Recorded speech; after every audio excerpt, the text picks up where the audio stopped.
Welcome to Learning Impact on Demand 2020, Solutions for Highly Effective Digital Teaching and Learning, in response to this accelerated move to remote education.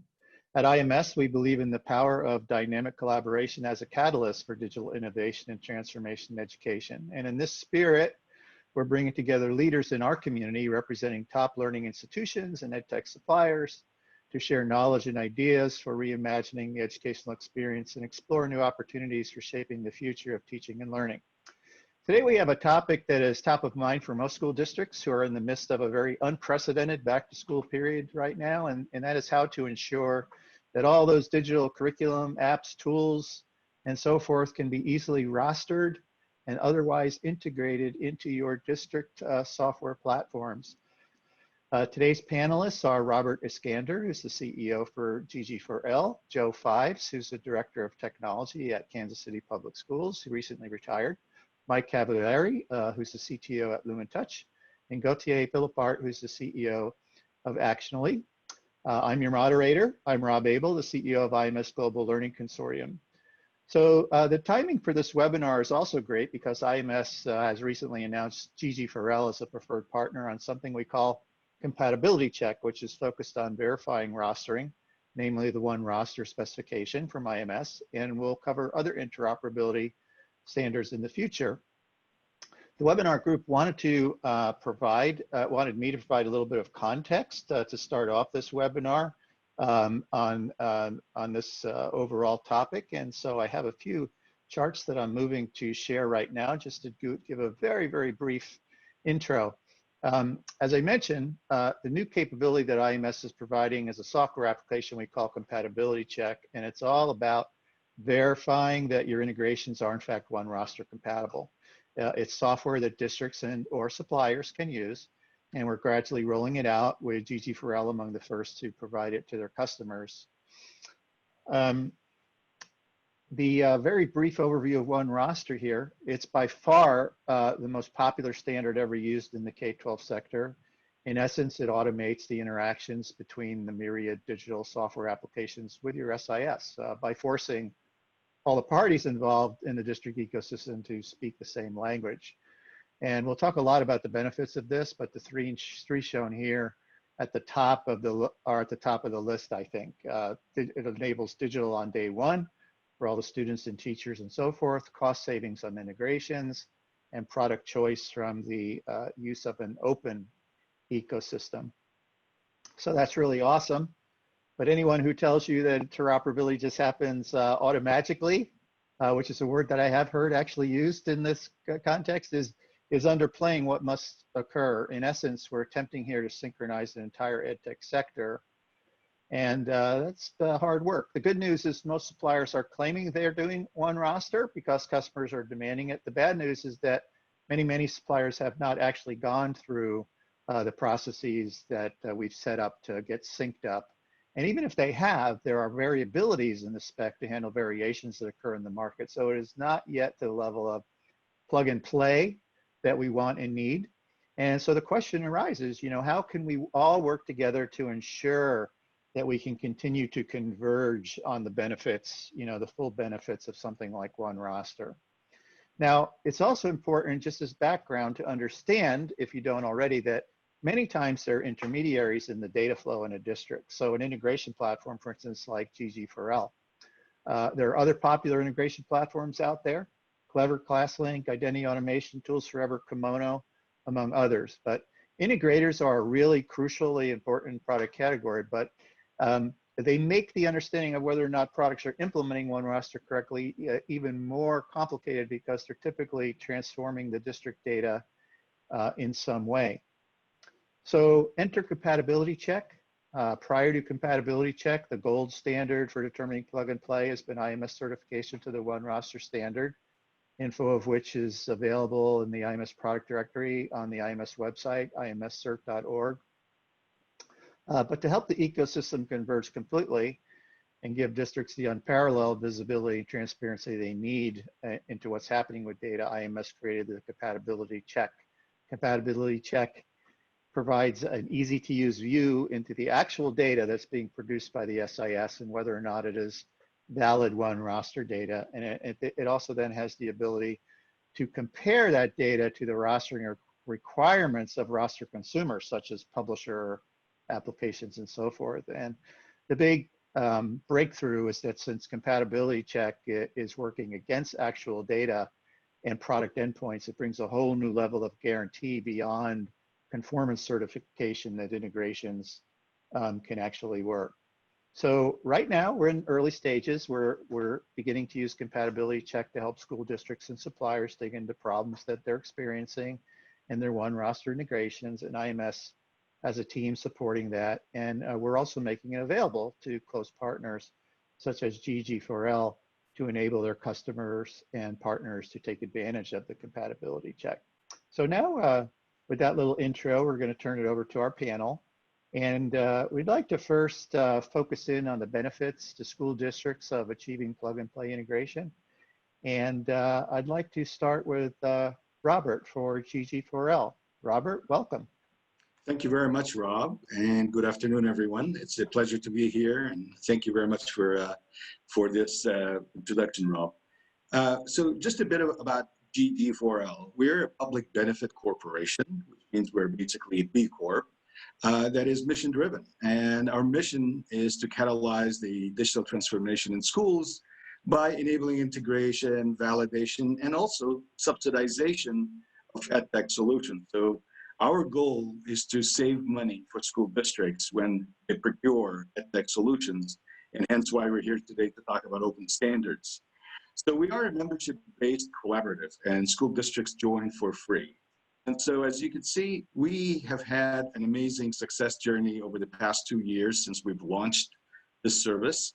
Given that it's at no cost to school districts, we've had over 750 districts already onboarded in our platform, and much more coming, about 100 a month in terms of onboarding run rate right now, which is about 1,000 schools per month. So it's a very impressive growth rate, and the districts are seeing value. The vendors are also seeing great value because we've lowered the cost of data integration. Our goal is to leverage open standards and the ability to do something different to disrupt the current state of affairs where vendors monetize data. And so our goal is to eliminate that whole data integration tax that school districts are paying today. And you can see here, there are some few global sponsors that we could talk about in a minute. So our core service is really data integration, and we enable the whole ecosystem of applications in the district to talk to each other through a common platform we call GG4L Connect.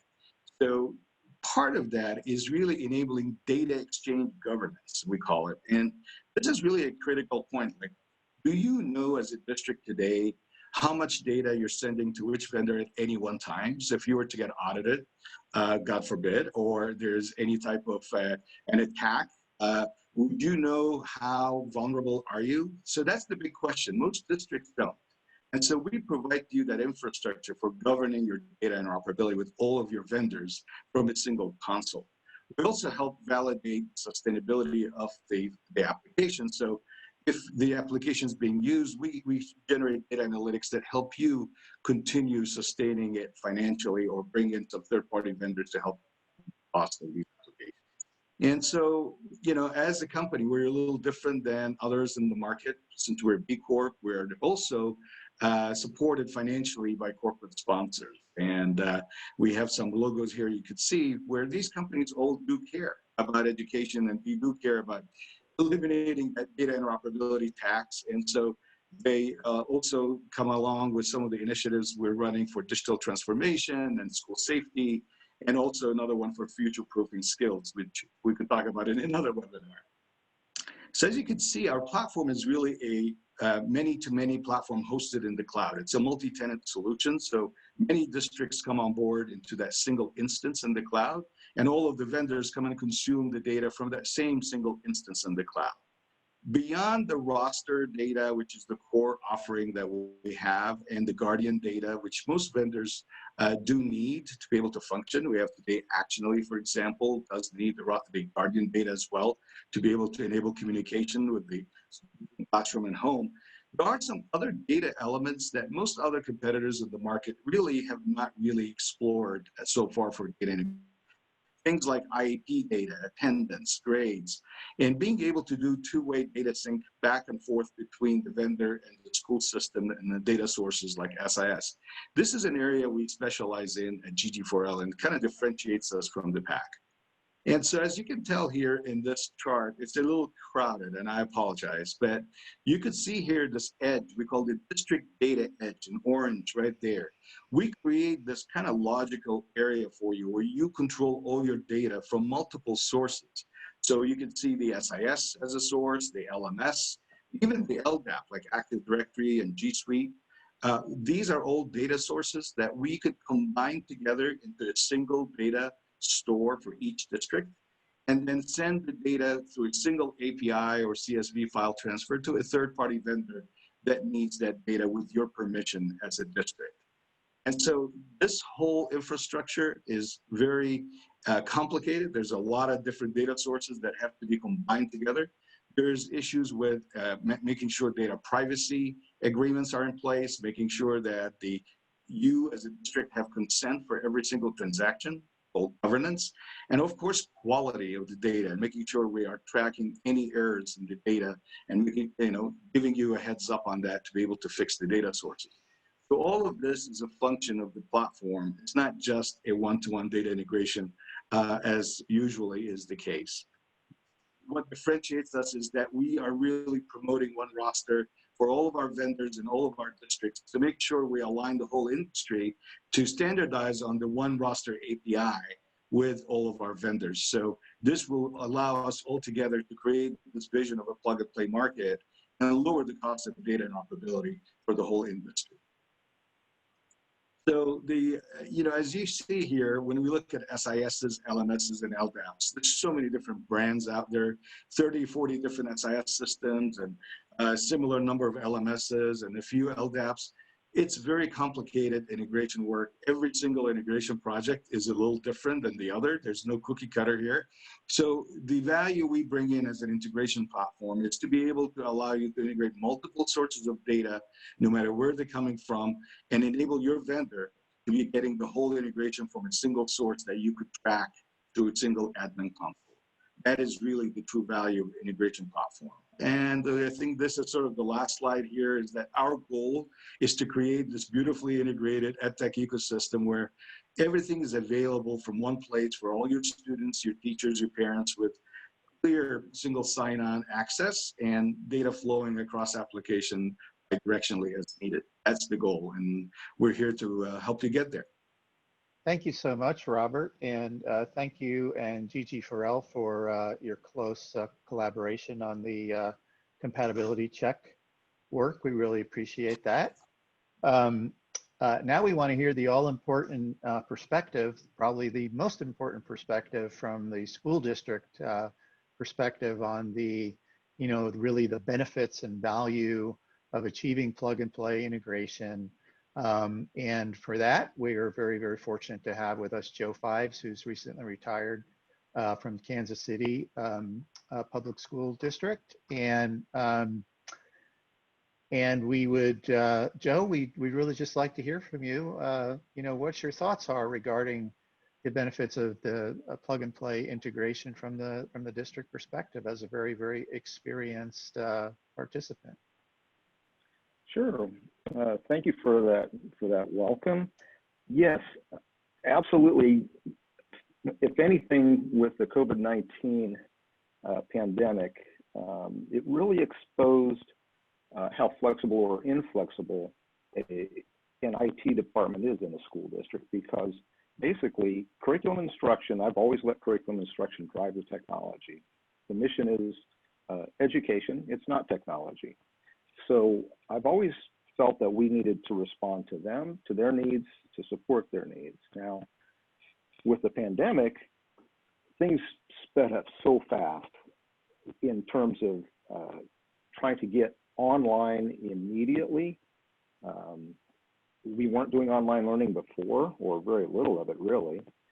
So the only thing we were fortunate in is that we actually had the equipment. We were already a one-to-one district, so we had the devices. Getting those devices out to the students really was not too difficult. We were able to do that pretty quickly.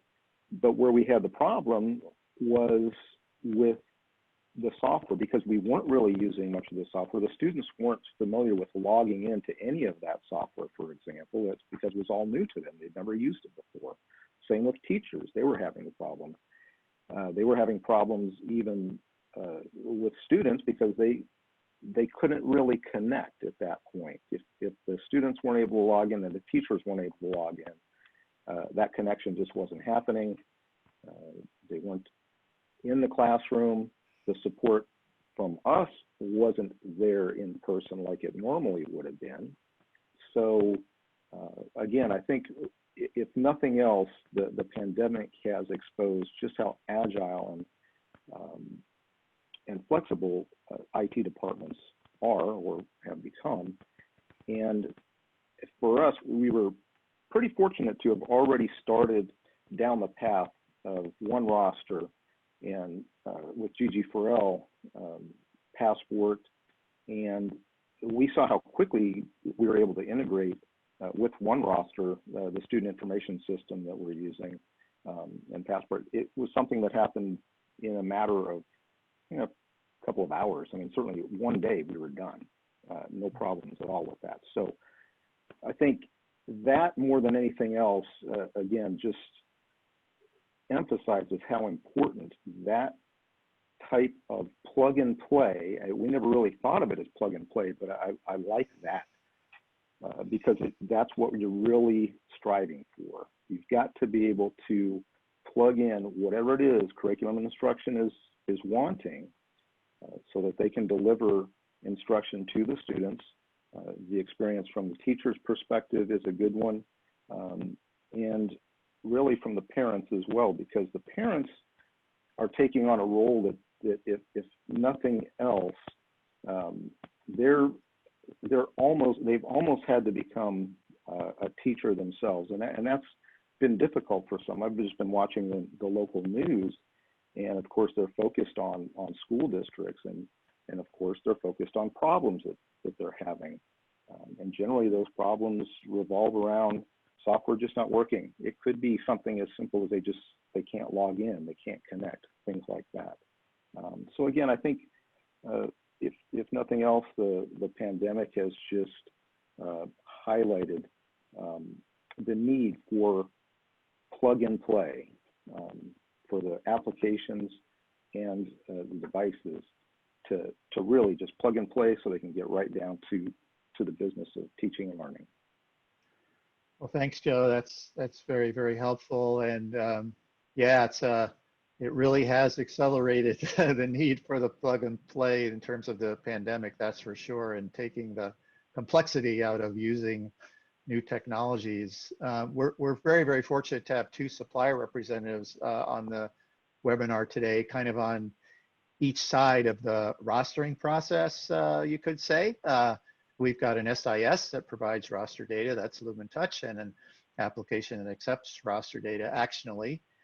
Both are working with GG4L as an integration platform. We're going to give them a chance to talk a bit. So suppliers, we'd like you to talk a little bit about the benefits both for your own organization, other suppliers, and school districts. And we'd like to start with Lumen Touch. Mike, what do you think about that? Well, thank you for having us. Sure. Lumen Touch is an education software company primarily in the K-12 space. We're mostly known for our SIS, Bright Student, and our IEP system, Bright Sped. So since we're both a supplier of data to third parties and a consumer from district SISs, we find that open standards like One Roster provide a huge benefit for data interoperability and integrations. Being able to move normalized data between many vendors using standard methods is just a great benefit. Being able to do that in a quick and standardized method just really helps both us and our clients when we're setting up new services internally and externally. We'd now like to kind of turn to the other side of the equation. Gauthier, from the Actionaly perspective, what are your thoughts about what we're seeing in the benefits of plug and play interoperability? thank you very much for organizing and hosting us on this webinar. And to provide a little bit of background on Actionaly, because that highlights the needs that we have. We're a family engagement platform. It was good to hear how Joe referred to parents becoming teachers, because that's what we're seeing in terms of how parents have to engage differently. And we see our role as threefold. The first one is to make sure that we help the families engage with the right format for the right occasion. And what we mean by that, sometimes they have to do something, so sign a document, upload something, make a payment, volunteer, select a slot for a parent-teacher conference or teacher office hours in this distance learning world. So that's actionable messaging, where the parents have the ability to respond to anything. Then, of course, the good to know, all of the announcement and newsletters that need to go out on the schedule so that the families are informed. And then the last part, which is even more relevant now, is this one-to-one engagement. How do we connect the parent with the student or the parent with the teacher as needed based on chat or voice or video in a way that is all encompassing? So those are the three different ways that we see engagement. Of course, it has to reach everyone. So it's multilingual, it's platform agnostic. They don't need to log in, because we have identities, because we get the identity coming from the student information system. And it's a district-based system, right? So this district has oversight as to who can do what do they have access to, and how does it work? And that's where this district piece is so important for us as the, in terms of the standards. If we didn't have clearly defined and well-architected standards come into play, we wouldn't have the ability to receive the information we need. And the success of One Roster and the standard by MS Global allows us to basically be able to go to a district and say, here we go, this is the solution, do you need it, do you want it? And then if you need to deploy, we can do that within the next day, basically. And that's only feasible because of the standardization and the access to that data. All right, well, thank you, Gauthier. We're now going to, as I mentioned earlier in my intro, just like the need for plug and play has been really highlighted here just from the usability perspective, for faculty, students, teachers, parents, product organizations. We're kind of in a new era. It's really helped highlight the importance of being in a new era of sort of interoperability specifications. I mean, we've had a lot of interoperability specifications in the K-12 world in the past, but it's a lot different when you're talking about integrating 3 or 4 applications to when you're talking about integrating 100 or 500, and the turnaround time is really, really important. As I mentioned, we've made a lot of progress, but we're not really quite at the plug and play, especially when we could be, because there isn't any rocket science actually to rostering. There are some edge cases and so forth, but so our next question is really for everyone or anyone on the panel, and it's really about the gaps. What are the gaps you're seeing in terms of rostering interoperability right now, and how might those be addressed? Just an open conversation to help us understand where we might need to focus. Who would like to take a shot at that one? Okay, Robert. I think the first gap is completeness of the data that's needed by most vendors. Having this one little cookie cutter that says, oh, I'm going to give you only very small core data set from the SIS, and this is all I'm going to be able to give you, take it or leave it, is very limiting. Most vendors may need attendance and grades or IEP, and so you're forcing the vendor to pay that third party the tax for data interoperability to get the data from you as the district, but then they still have to do the effort themselves in parallel to get the remaining data. That's just not right? So our goal is to give the full data set every vendor needs and customize that experience for each unique application. So that's number one. And sometimes you need a two-way data sync, which is, again, we're not there today, but it's a journey, being able to send data back to the source, to share, for example, grades or achievement or engagement data from the application itself with maybe some sort of a data repository that the district has, a data lake or something like that. So being able to do the two-way data integration. And then the last thing is proprietary interfaces, obviously what this is all about. If the vendors just really got their own proprietary take it or leave it API, that actually creates a problem, because what they're trying to do is force everybody to use that proprietary API and charge a lot of money as a tax for it, which see that with some SIS vendors, by the way, but we see that also with some data brokers. And so the goal and the vision, and this is why we really love open standards, is to move everybody to an open standards so the district and the vendor have choice. They're not monopolized to a single source. That really is where I'd love to see the industry move. Okay, so those are three really great ones. So the need for a full data set, potentially from multiple sources, two-way synchronization of data, and proprietary interfaces is just kind of a blocker around the whole thing. Okay, who has something else to add to this conversation on what the gaps are that you're seeing out there? I can say from a SIS perspective, we see many requests for data exports and direct integrations from lots of different vendors from mostly the same data sets. It's just that each vendor really takes their own spin on that data. Kind of where we see the most frustration is more along, concepts of data. Not everyone's going to use the exact same meaning for each term, and yet everyone seems to use very similar terms. Different vendors may have one meaning versus another, and it causes, potential for, interoperability issues or just, bad data. Right. So, Right.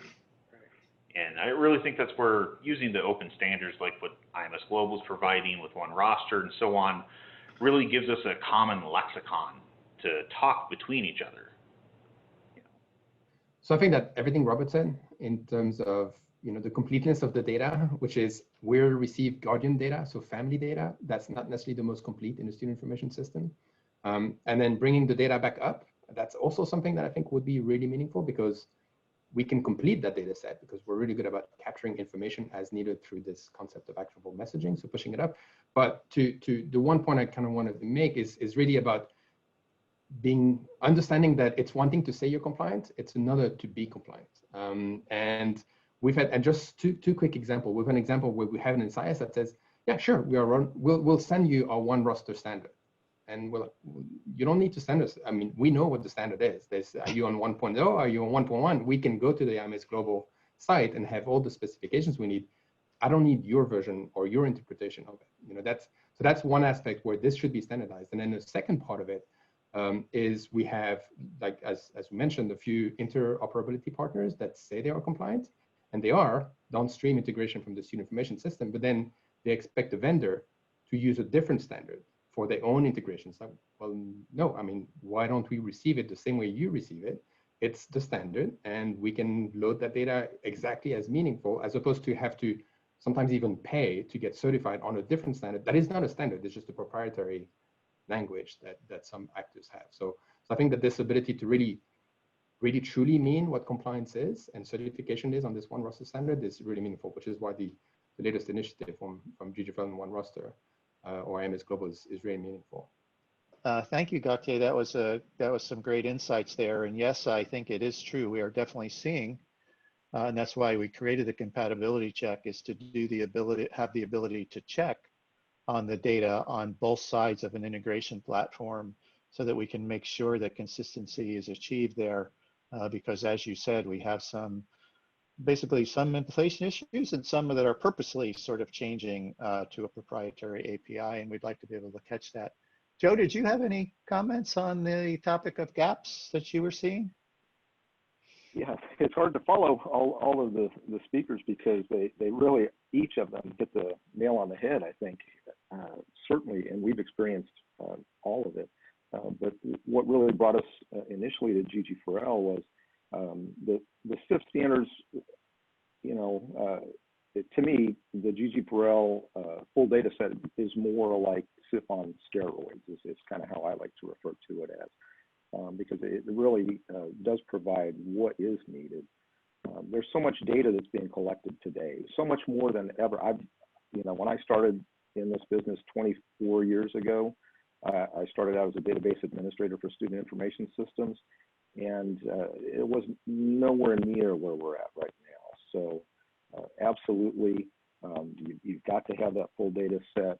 And then I think the other part is that there are still a lot of vendors that are reluctant to move to open standards for the reasons that were suggested. I'm sure they want to have their own proprietary APIs and charge a lot of money for it, even for the work that's being done, so that they can everything's custom for them to do at custom prices. So that's what they what they all want now. I think Gauthier had made a good point as well, in that a lot of vendors will tell you that they're compliant, but they'll tell you anything, especially the folks that are selling. They'll tell you anything. And what we found is that more often than not, it just simply wasn't true. So I think everybody made great points. And all I can say is I've had experience in each of those areas, and everything that everybody said was true. So I just want to echo everything that was said. Yeah, absolutely. Okay, thank you, Joe. So as the standards begin to work better and better, they're more plug and play. Where is this all going? Where's the evolution of this going? Are the integration platforms no longer needed? And since Robert is an integration platform, we'll let him take the first cut at this one. What's the I think, where does this all go? When standards just make it so a lot more easier to get all this stuff working, where does it go from here? Robert? I think it's going to take a while, first of all, for all of the vendors to be plug and play.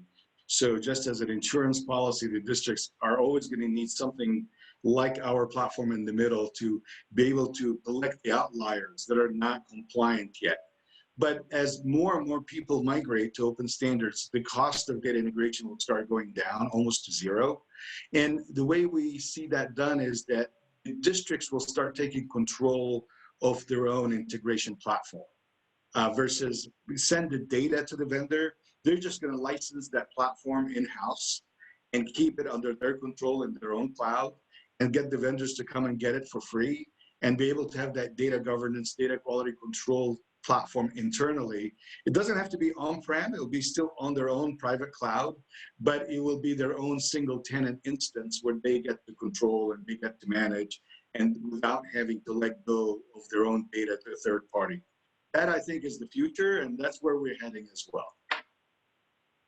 Wow, that's a powerful vision, right? Getting to the point where the districts can really control, their own integration situation, which is certainly doesn't seem to be the case today, very easily at least. Hey, Mike or Gauthier, any comments on that from your perspective as suppliers? Yeah, I think that many of the integration platforms are going to continue to evolve with the rest of the industry. Many of these platforms are already becoming more than just aggregators of data. Providing other services. GG4L is a good example of this. They also provide data cleanliness checks. They can do transformations, etc. And I think that's going to become a more common feature if they're going to continue to be along with open standards. Being able to integrate directly with an SIS or a certain vendor is definitely beneficial, but there's also extra benefits from using a data platform like that. It makes switching from one thing to another easier as well. I completely agree with that. I mean, the standard is an essential part, that's for sure. But I think that beyond the standard is the data quality itself, the validation, the scheduling, understanding who receive, when they receive it, what's the SFTP kind of transfer or the API. So as the standard evolves, I feel like a big part of the role that the integration platform can play is to allow us, the suppliers, to focus on our own product and our own value proposition to the schools, and then have them manage all of that interaction and the nitty-gritty of how the integration needs to work. That still is a job that I don't think that if we had to do, that would be an additional layer that we'd have to add, and that we have to somehow cost that into the value proposition. If we can extract that cost out of our value proposition to make sure that our value proposition is really purposeful to our core competence, that brings more value to the whole ecosystem. And we've already talked about a little bit about the data integration upstream. I feel like that would be a huge value proposition to say for those integration platforms to say, okay, we can help you manage identities. We can help you manage single sign-on. We can help you manage a way of making sure the data flows from the student informations to the vendor, back to another vendor, back to the information, always with the purpose of making sure the data is safe and secure, and with the approval of the district or the parent in our case. So the role will evolve. I think the value proposition will be will be huge to us as vendors. Great, thank you. Joe, how does that all sound from your perspective as the ultimate voice of the district in terms of where things are going? Right. From the district perspective, as these as we truly get to plug and play, then I believe the ability to respond to anything, it could be local hurricanes or whatever that might happen, and you know, you may have to do some adjusting, but being able to plug in certain applications. So just being able to be agile, responsive to changes, I think that is huge. But one of the other things that I think opens up the ability for us to have more choice, and by that I mean there are lots of different software applications out there that are truly best of breed for whatever little niche very easily. That would just be great for us and give us a lot more choice, because what I've seen is a lot of companies, they start out being the expert at whatever it is, and then they see that, oh, well, there's other people that are selling this, this, and this, and we're just going to add those modules to here. And it turns out that it really isn't the best. What they want is to just sell you everything. Well, they may not be the best at everything. And if you can kind of pick and choose really what is the best, I think we, as a school district, really, again, the mission of being able to educate the students, I think we can do our jobs a lot better that way. So I kind of like that ability for us to have more choice. Great point. In some ways, some of that's already happening in a not so good way, in the sense that teachers are sort of doing their own little integrations, right? Choice of apps and things like that. You're absolutely right. Yeah. Yes. Yeah. So the future we want is where they don't have to do that, or don't even see the need to even think about doing that. Okay. So this has been great so far. We have one final question. We'd like each person to take 1 minute each. It's kind of like your final words of advice to either suppliers or districts, wanting to improve their plug and play integrations now and in the future. And let's see, Robert, would you like to go first? Sure. My final message is really this: if you're a district today and you're using a proprietary platform for data interoperability, it's not going to hurt you or cost you anything extra to take a plunge into this open standards world.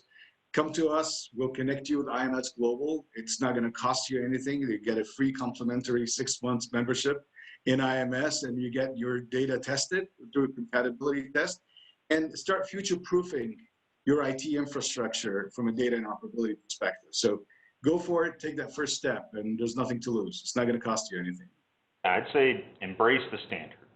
Even if that means you need to make changes to your own data structures. The momentum behind the standards is not going away. Either you're going to get on board or you're going to get left behind. A very similar message, but I'll go a bit, it's not just embrace, I think enforce the standard. Like if we've seen scenarios where, as I mentioned, we're being asked to take a slight variation of the standard, and it's like, no, that the sooner everyone adheres to the standard, the sooner we can get the value from the standardization and then cost it appropriately. So it's more enforced than the standard than anything else, and people will follow. Agree with everything that's been said so far. I would say that most technology CIOs and directors that I have spoken with, we all agree that open standards are the way to go, and have for a long, long time. What I think is incumbent upon us as really the technology experts is to explain to the educators from the superintendent, the cabinet level, those folks, they may not have a real understanding of what we're talking about when we're talking about these open standards. So we need to be able to present to them in a way that they will understand, really to educate them on what we're talking about and why it's so important. And I think if we work on it, and I think, again, with the vendors, with all of you supporting us, I think we can come up with a good message that we can share with them. But again, I think that's, to me, that's where the rubber's going to meet the road there. Okay, boy, that was a great way to end. This has been a great panel. I wanted to thank our panelists, and thanks to those of you who are watching. And we hope you'll check out all of the Learning Impact On Demand webinars on highly effective digital learning on the IMS website, imsglobal.org. I think there's about 30 now.